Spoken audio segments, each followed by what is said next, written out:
March 6, 1944, 28,000 feet above Berlin, the air was alive with chaos.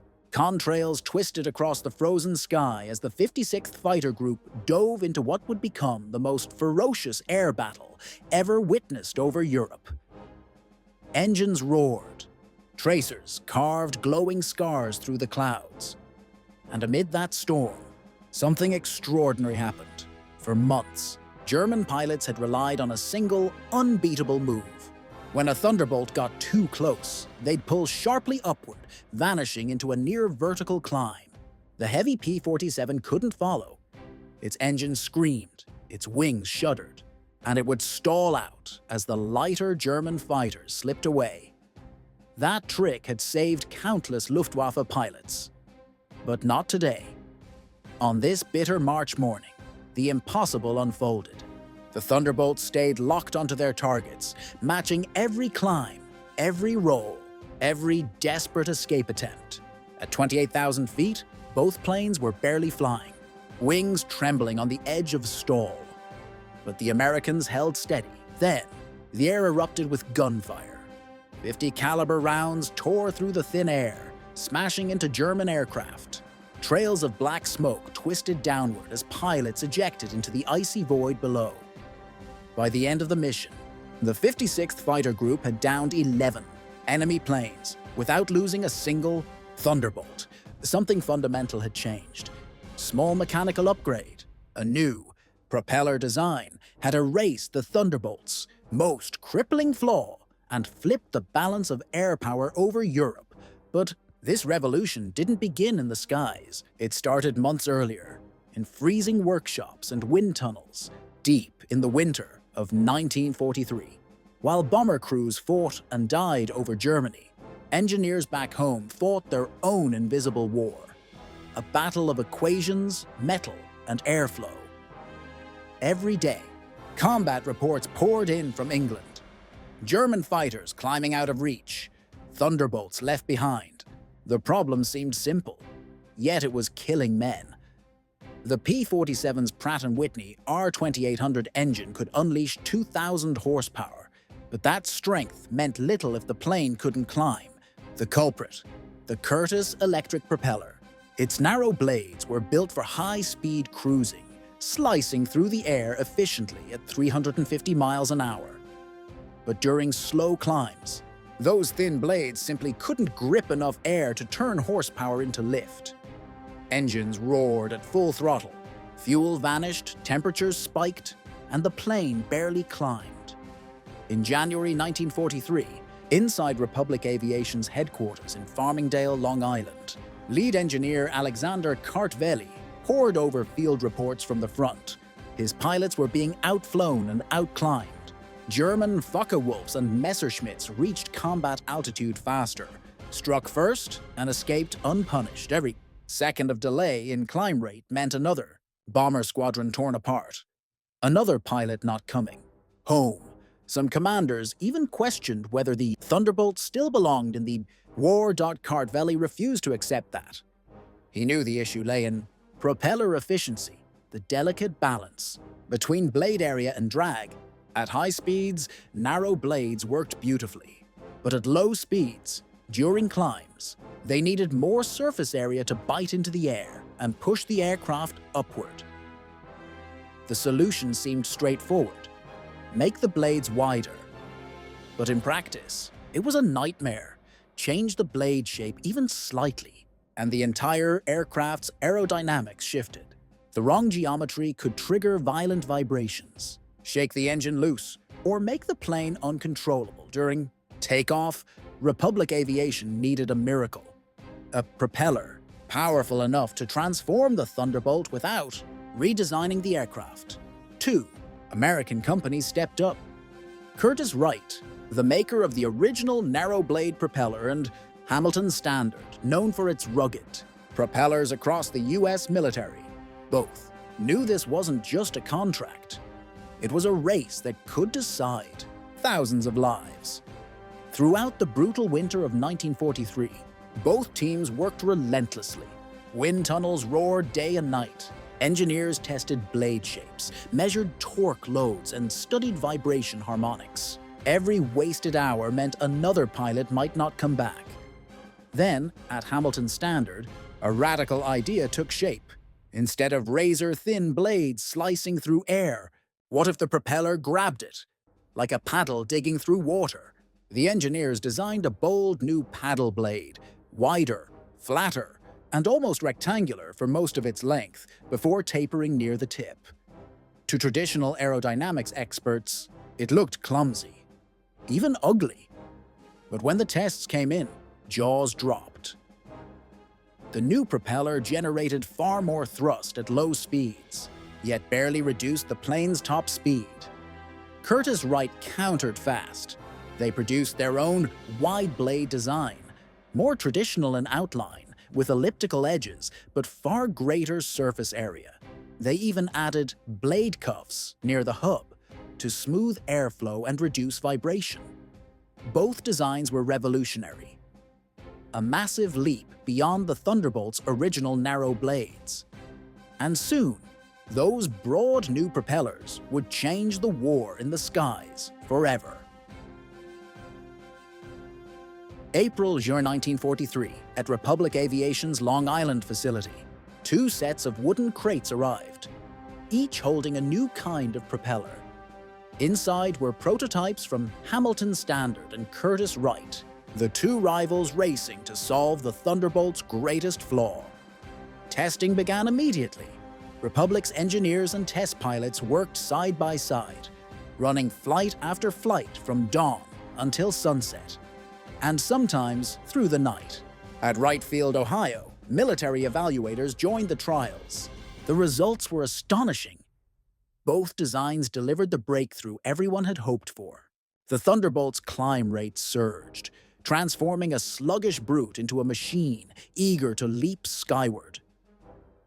Hamilton's propeller felt smoother, thanks to its precise hydraulic pitch control.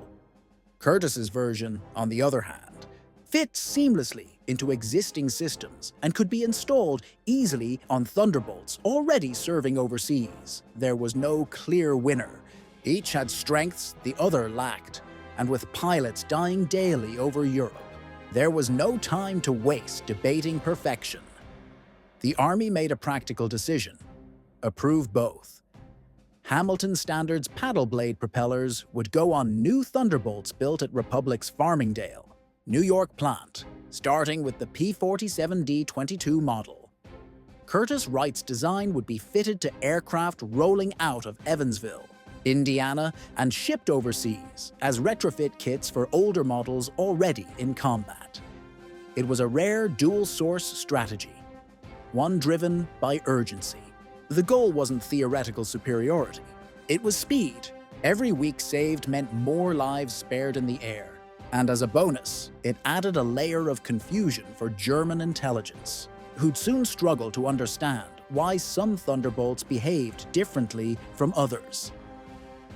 By June 1943, production lines were in motion, but the road from factory to front line was slow.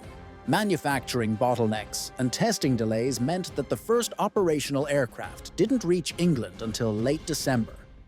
At RAF Wittering, mechanics worked through the bitter cold, removing old propellers and fitting the broad, new blades.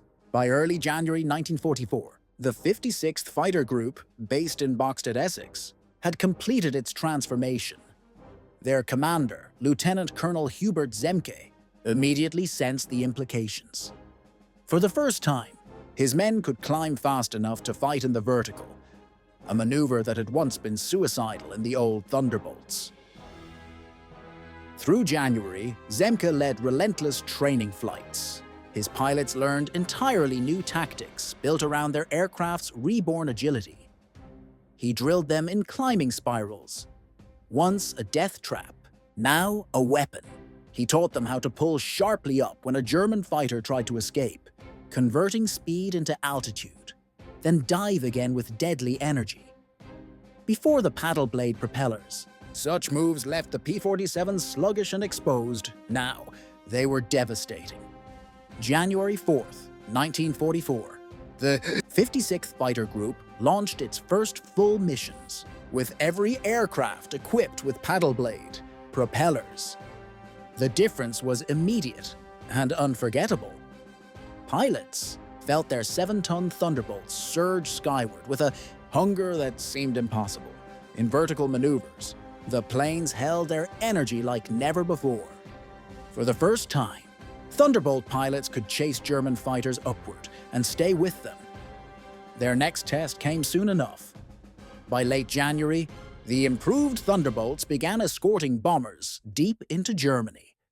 During those missions, German pilots executed their usual escape climbs and were stunned to find the Americans right behind them. Some Luftwaffe aces refused to believe what they were seeing. They assumed that they'd encountered a brand new American fighter type. But when intelligence officers reviewed gun camera footage, there was no doubt. These were the same old P-47s, performing feats once thought impossible. Panic began to ripple through Luftwaffe squadrons. How had the Thunderbolts suddenly become their equal in the climb? Then came the day that confirmed everything. March 6, 1944. Lieutenant Colonel Zemke led 48 Thunderbolts on a bomber escort to Brunswick, routing over Berlin itself.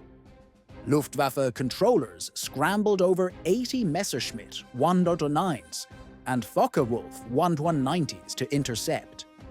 As German fighters dove into the bomber stream and pulled up to escape, the Thunderbolts followed, straight into the vertical. For the first time, American fighters matched the Luftwaffe in pure climbing combat. Veteran aces like Captain Robert Johnson and Lieutenant Walker Mahurin destroyed enemy planes in maneuvers that would have once been suicide. When the smoke cleared, the 56th Fighter Group claimed 11 kills, with 0 losses. Not a single bomber in their care was shot down. That day, German pilots returned to base shaken. They swore the Americans had deployed a new secret fighter. But when analysts reviewed captured gun footage, the truth stunned them. They had been outflown by ordinary P-47s. Luftwaffe intelligence scrambled to understand what had changed. The first clue came a few weeks earlier, when the wreckage of a P-47 D-23 was recovered near Reckland. German. Engineers examining the remains noticed something odd. The propeller blades were much broader than before. A technical report was drafted, but the analysts missed the point. They assumed the new blades simply improved takeoff performance, not realizing they had just identified the modification that would rewrite the balance of the air. War. That mistake cost the Luftwaffe precious time. As winter 1944 gripped Europe, the transformation of the Thunderbolt spread like wildfire through the Allied airfields of England. By early February, squadron after squadron began receiving their long-awaited paddle blade propellers. The 4th Fighter Group was among the first to feel the difference, followed closely by the 78th. Within a few short weeks, 6 of the 8 Thunderbolt groups in England were flying the new configuration. And every pilot could feel the change. Their moment, their wheels left the ground. Dogfights that once ended in frustration now turned in America's favor. German escape maneuvers, those familiar high climbs that had saved countless Luftwaffe pilots, suddenly failed. Reports from the front lines told the same story again and again. The Thunderbolt could climb with them now. On February 21st, 1944, the truth hit the Luftwaffe hard. Jagdgeschwader 26, one of Germany's elite fighter wings, lost 7 Focke-Wulf 190s in a single engagement against the 56th Fighter Group. Their commander, Major Klaus Mitusch, filed a shaken report after the battle. His pilots had followed every doctrine, fought exactly as they'd been trained. Dive, attack, then climb away to safety. But this time, none of them made it home. In frustration, Mitusch demanded to know whether the Americans had secretly introduced an entirely new fighter type. German intelligence had no answers. Engineers and analysts scoured wrecks, confused by the evidence. But as February turned to March, the truth became undeniable. American engineers hadn't built a new plane. They'd simply unlocked the old one's true potential. A wider propeller had given the P-47 a new kind of power, increasing thrust at low airspeeds and turning its once sluggish climb into a deadly advantage. Luftwaffe intelligence quickly issued warnings. Avoid vertical combat, they said. Never climb with Thunderbolts again. But doctrine is one thing, instinct is another. Pilots who'd spent a year surviving by climbing away couldn't just unlearn that reflex overnight. Then came Big Week. Between February 20th and 25th, 1944, the US 8th Air Force unleashed one of the largest bombing campaigns of the war. A relentless assault on German aircraft production. Over 3,800 bombers filled the skies, escorted by more than 3,600 fighters, the majority of them paddle-blade, equipped Thunderbolts. The Luftwaffe threw everything it had into the defense, over 2,000 sorties in just a few days. But the results were catastrophic for Germany. 3 V-55 fighters destroyed, another 100 crippled.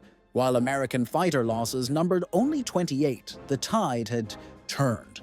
Thunderbolt pilots quickly discovered that the new Propeller didn't just improve climb, performance. It changed how the aircraft fought.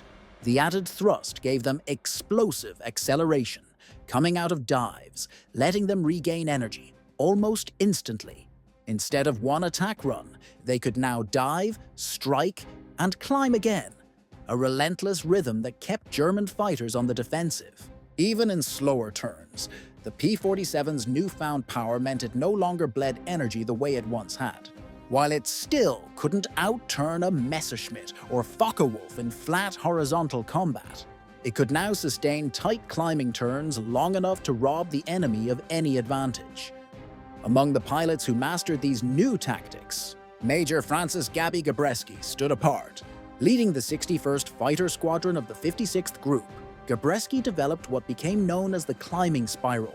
At around 24,000 feet, he'd engage a German fighter, not by turning flat, but by pulling smoothly into a climbing circle.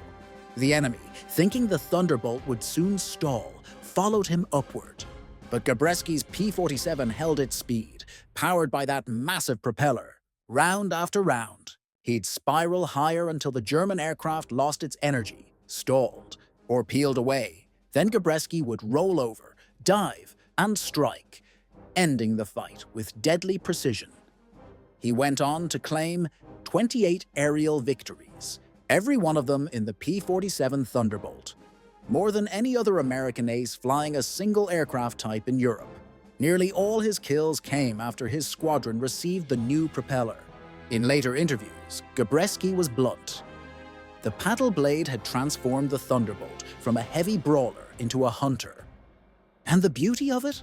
Pilots didn't need new manuals or special training. The aircraft simply did what they had always wanted it to do. It kept its energy, it obeyed their hands, it fought back. From idea to battlefield dominance, the entire transformation took just 9 months. 2 companies, 2 designs, 1 vision. And in that short span, America had turned the Thunderbolt into one of the most formidable fighters of the war. The US Army Air Forces moved with astonishing speed. New maintenance manuals were written, thousands of mechanics trained, and entire shipments of paddle blade propellers sent across the Atlantic. None of it was individually revolutionary, but the scale and pace were. America had spotted a weakness and corrected it faster than Germany could even respond. German engineers, to their credit, understood exactly what had changed. The teams at Messerschmitt and Focke-Wulf had long known the aerodynamic advantages of broader blades. They had the theory, the expertise, but not the time. By early 1944, the German war machine was stretched to its breaking point, factories running day and night just to replace aircraft lost in combat. Any new propeller design would mean halting production, recertifying flight performance, rewriting manuals, and retraining crews, delays they simply couldn't afford. They were trapped by circumstance, aware of the innovation, but unable to act on it. That contrast defined the two nations' wartime philosophies. American engineers favored practical solutions, good enough to work right now. The paddle blade wasn't perfect. It created extra drag at high speed and added weight that required sturdier hubs and hydraulic systems. But it solved the immediate problem and could be mass-produced within months. German designers, meanwhile, chased theoretical perfection. They drafted elegant, variable pitch systems that promised better efficiency on paper, but never reached combat in any meaningful number. By March 1944, the Americans had done what Germany could not. The paddle-blade Thunderbolt had become the standard escort fighter of the U.S. 8th Air Force. The difference was dramatic. The P-47 was no longer the lumbering brute overshadowed by the sleek P-51 Mustang. It had evolved into a true air superiority machine, capable of meeting, and often beating, its German rivals on their own terms. The psychological shift was just as important as the technical one. American bomber crews who had watched helplessly through 1943 as German fighters climbed away were now seeing those same opponents pursued, caught, and destroyed in vertical combat. For the Luftwaffe, morale began to crumble. The Focke-Wulf 190, once superior in nearly every way, had lost its last real edge. The Messerschmitt 109 could no longer climb to safety. By the spring of 1944, German fighter losses mounted relentlessly. Veterans who had survived since the Battle of Britain were now falling to Thunderbolts they once dismissed as too heavy, too slow, too American.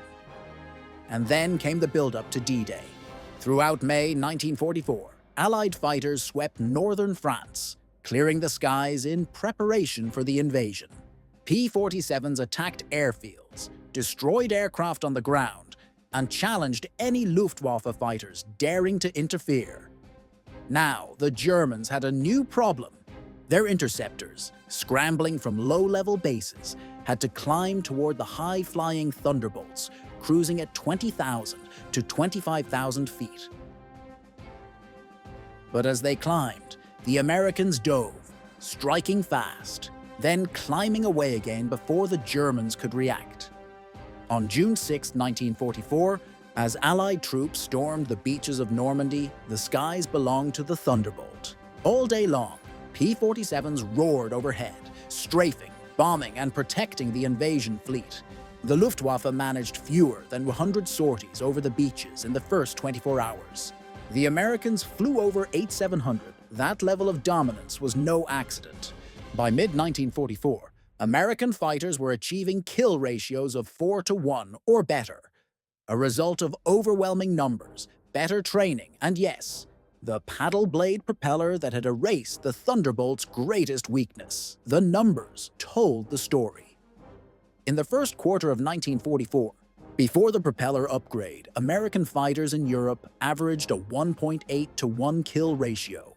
By the second quarter, as paddle blades became standard, it climbed to 3.2-to-1 by the third quarter, an incredible 4.6-to-1, of course. Not every success could be credited to a single modification. The Allies had growing numbers, experienced pilots, and better logistics. But combat reports from the front were unanimous. The improved climb and thrust of the new propellers had changed the game. The most widely used model, the Curtiss Electric C5422S, featured 4 massive blades spanning 13 feet in diameter, each one a symbol of American ingenuity, power, and industrial might. With those blades, the Thunderbolt had shed its old reputation. No longer the heavy, awkward fighter it once was, it had become a weapon of precision and dominance, a machine that could finally fight on its own terms. This remarkable upgrade brought a dramatic boost in thrust, especially at lower airspeeds. Later models of the P-47 were fitted with the Hamilton standard hydromatic paddle blade propeller, a design that offered nearly identical performance, but came with crucial operational advantages. Unlike the Curtiss electric system, which relied on a complex electrical pitch mechanism, the Hamilton Standard used a hydraulic control system, simpler, sturdier, and more reliable under combat conditions. Both designs featured almost the same total blade area, and in the air, their combat effectiveness was virtually indistinguishable. Yet what truly stood out was the scale of American industrial might behind them. Between June 1943 and December 1944, Curtiss, Wright, and Hamilton Standard together produced thousands of these intricate propeller assemblies, each consisting of 4 blades, a central hub, a precision pitch control unit, and all the necessary mounting components. The process was a marvel of wartime engineering. Each blade began as a forged aluminum alloy blank, shaped with exacting precision into an aerodynamic airfoil, then heat-treated to achieve maximum strength. It took roughly 14 hours of machining to complete a single blade, not counting material prep or finishing. Delivering these propellers to combat units across the Atlantic was no small task. Each assembly weighed around 650 pounds and required delicate handling to prevent any damage. They were carefully crated in reinforced wooden boxes, cushioned with protective bracing, and shipped aboard cargo vessels bound for England, a journey that typically took 2 weeks. Once they arrived, the next phase began. Mechanics at British air depots would remove the older propellers and install the new paddle blade units, a process that demanded about 16 hours per aircraft, including alignment, rigging the pitch control, and performing ground tests. Between January and June of 1944 alone, over 1,000 Thunderbolts were retrofitted while combat units remained fully operational. As the new propellers entered service through the summer and autumn of 1944, Thunderbolt pilots began refining their tactics to take full advantage of the aircraft's sharper climb performance. One of the most effective maneuvers was the vertical scissors, a daring climbing duel. In this maneuver, 2 Thunderbolts would engage a single German fighter. As one American climbed in pursuit, the enemy would inevitably try to climb higher to escape. But as soon as the German lost energy and began to stall, the second Thunderbolt would strike from above, trapping the enemy in an unwinnable position. Either stall out or dive straight into another American's line of fire. The improved propeller didn't just enhance dogfighting, it transformed the Thunderbolt into a formidable ground attack platform. The extra thrust at lower speeds allowed P-47s to carry up to 2,500 pounds of bombs or rockets without losing maneuverability. Pilots could now dive on enemy targets from lower altitudes, spend less time exposed to anti-aircraft fire, and climb away faster after releasing their payloads. Between April and September of 1944, Thunderbolts carried out more than 88,000 ground attack missions. Losses to all causes totaled roughly 820 aircraft, less than 1%.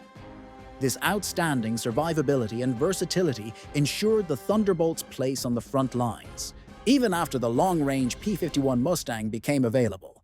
In fact, several elite units, including the famed 56th Fighter Group, led by Colonel Hubert Zemke and later Colonel David Schilling, chose to remain with their rugged P-47s until the war's end. To them, the Thunderbolt's 8 heavy machine guns, its near-indestructible frame, and the new paddle blade's climbing power made it unbeatable for their mission profiles. Even veteran German aces who survived the war admitted their respect for this aircraft. Major Günther Rahl, with 275 victories to his name, later remarked that these upgraded Thunderbolts were far more dangerous than earlier versions. He said Luftwaffe pilots quickly learned to treat them with the same caution they gave the Mustangs. The American fighters could now match German aircraft in nearly every respect. The lessons learned from this rapid upgrade program reshaped U.S. aircraft development for the rest of the war. It proved that well-planned improvements to existing designs could deliver far greater value and far faster than starting from scratch. Later variants of the Thunderbolt, like the P-47M, combined these paddle blade propellers with new water methanol injection systems that briefly boosted engine output to over 2,500 horsepower. The result was a fighter that could climb as fast as, or faster than, anything Germany had left in the skies. The cost of developing these propellers, including all testing, prototyping, and production, totaled just around $3 million. By comparison, designing an entirely new fighter would have cost at least $100 million and taken several years to field. The paddle blade propeller was a perfect example of American wartime efficiency. A small, smart improvement that produced an outsized impact on air superiority. It also underscored one of the greatest strengths of U.S. aviation during World War II, a constant feedback loop between combat experience and engineering. Innovation, a partnership that turned the Thunderbolt from a brute force machine into a symbol of precision and power. The shortcomings of the earlier narrow-blade propellers were first exposed by those who knew the aircraft best. The frontline pilots, their after-action reports told a consistent story. German fighters were often able to escape upward through sheer climbing ability. These observations were gathered, analyzed, and passed through the Allied intelligence system until they reached the engineers back home. The men capable of pinpointing the root cause and crafting a solution. This cycle of field feedback and rapid engineering response became one of America's hidden wartime strengths. Problems discovered in the heat of combat could be studied, corrected, and turned into technical upgrades within just a few months. An astonishing speed for the era. Germany, in theory, had similar systems of feedback between pilots and engineers. But by 1944, the chaos of its collapsing war machine made such coordination nearly impossible. The strategic effects of the improved Thunderbolts extended far beyond air-to-air battles. Their enhanced performance played a decisive role in securing Allied air superiority, a dominance that allowed ground forces to advance across Europe with little interference from the Luftwaffe. During the breakout from Normandy in August 1944, American troops pushed forward under the constant protection of Thunderbolts. Overhead, German convoys attempting to retreat or regroup found themselves under relentless attack from swarms of Allied fighters. With the Thunderbolt's improved climb rate, German aircraft trying to intervene were intercepted almost immediately and driven off or destroyed. The last major air battles involving large formations of paddle blade Thunderbolts took place during the Battle of the Bulge in the winter of 1944-45, when the Germans launched their surprise offensive through the Ardennes. Poor weather grounded Allied aircraft for days, but once the skies cleared on December 23rd, the Allied response was overwhelming. Paddle blade P-47s flew hundreds of sorties each day, striking German tanks, convoys, and artillery positions. Luftwaffe fighters tried desperately to defend their ground forces, but the Thunderbolts and their escorts swept them from the skies. By February 1945, organized German air resistance over Western Europe had all but collapsed. Fighter units were being withdrawn to defend Germany's cities from the relentless strategic bombing campaign. Though the P-51 Mustang often steals the spotlight in history books, the paddle blade Thunderbolt had quietly played a crucial part in achieving that victory. Some historians tend to overlook this contribution, pointing out that Mustangs flew deeper into Germany and scored more aerial victories. But such comparisons miss a key truth. The Thunderbolt's transformation came right when the Allies needed it most, at a time when German fighters still posed a genuine threat. Between January and December 1944, Thunderbolts destroyed an estimated 3,120 German aircraft in aerial combat, while losing around 824 of their own in the European theater. A kill ratio of about 3.7 to 1, matching or exceeding that of other US fighters. The shift from a sluggish climber to a high-performance vertical fighter came at the perfect moment, when that edge could tip the balance of the air war. Yet, after the war, the paddle blade Thunderbolt story faded quickly. With jet fighters now dominating the skies, propeller-driven aircraft were rapidly declared obsolete. Most surviving P-47s were scrapped or sold abroad, and the engineers who made their success possible received little recognition. Their quiet, Evolutionary innovation was overshadowed by the spectacular arrival of jet propulsion. Still, the paddle blade propeller deserves a place of honor in the history of wartime technology. It wasn't a revolutionary leap, but a clever refinement. A practical fix that turned a good aircraft into a great one. This kind of innovation, less dramatic than the invention of new weapons but far more immediately effective, defined much of America's military success in World War II. It was this ability to identify problems, create real-world solutions, implement them quickly, and deploy them at scale that gave the United States its decisive industrial and operational advantage. Even in today's age of jets and drones, the core engineering lessons from the paddle blade Thunderbolt remain relevant, the same principle. That blade area must be matched to operating conditions, rather than theoretical efficiency. Still, applies in turbine design, helicopter rotors, and modern UAV propulsion systems, military engineers continue to wrestle with the same eternal balance: performance, efficiency, and adaptability. From the German perspective, the paddle blade Thunderbolt's success is also a cautionary tale. German engineers understood propeller theory as well as anyone in the world, and their factories had the skill to produce such upgrades. But they lacked the resources, time, and stability to act. The disintegration of Germany's industrial base made fast innovation impossible. Ultimately, the paddle blade Thunderbolt didn't succeed because American engineers were smarter, but because American industry could still function, experiment, and deliver improvements at a massive scale. Wars are rarely won by single miracle weapons or dramatic breakthroughs. They are won by the steady accumulation of countless small innovations, each solving one problem, each contributing to a larger tide of superiority. The paddle blade propeller was one such improvement, arriving at a moment when it truly mattered. By eliminating the Thunderbolt's last great weakness, it helped secure the air dominance that made the Allied invasion of Europe possible and hastened the end of Nazi Germany. In the end, this quiet engineering achievement, born not from the glory of dogfights, but from the patience of design, stands among the decisive, if often overlooked, technological victories of the Second World War,